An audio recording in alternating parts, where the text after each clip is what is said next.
Isang araw, isang santo,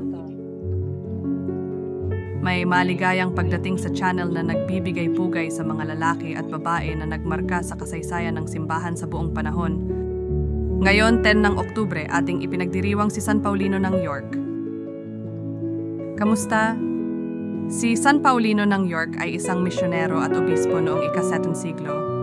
Kilala sa kanyang papel sa pagpapalaganap ng Kristyanismo sa kaharian ng Northumbria sa Inglaterra. Ipinanganak siya sa Italia at ipinadala ni Papa Gregorio Magno sa Inglaterra noong 601 bilang bahagi ng isang grupo ng mga misyonero. Kasama niya si San Agustin ng Canterbury na may misyon na ipakalat ang pananampalatayang Kristiyano sa rehiyon. Si Paulino ay hinirang na obispo ng York at sumama kay Prinsesa Ethelburga ng Kent nang siya'y ikasal kay Haring Edwin ng Northumbria. Noong una, si Edwin ay isang pagano, ngunit dahil sa impluwensya ni Paulino at ng kanyang asawang Kristiyano, sa kalaunan ay nagbagong loob siya sa Kristyanismo.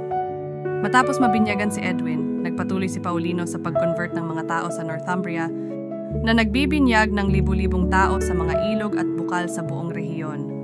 Subalit matapos ang pagkamatay ni Haring Edwin, pansamantalang bumalik ang Northumbria sa paganismo at kinailangang tumakas si Paulino patungong Kent, kung saan siya naging obispo ng Rochester.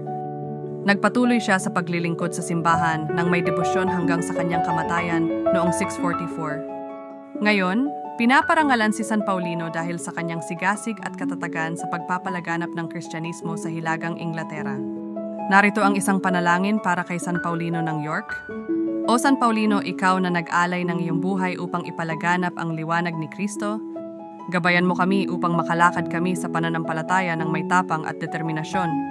Tulungan mo kami na manatiling matatag sa gitna ng mga pagsubok na maging tapat sa aming pangako sa Diyos at maging saksi ng Ebanghelyo.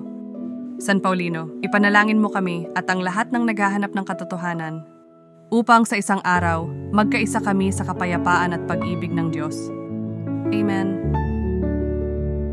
May iba pang mga santo na ipinagdiriwang ngayong araw. Ipakikilala namin sila sa aming mga susunod na video. Maligayang pagdiriwang sa lahat ng ipinanganak ngayong araw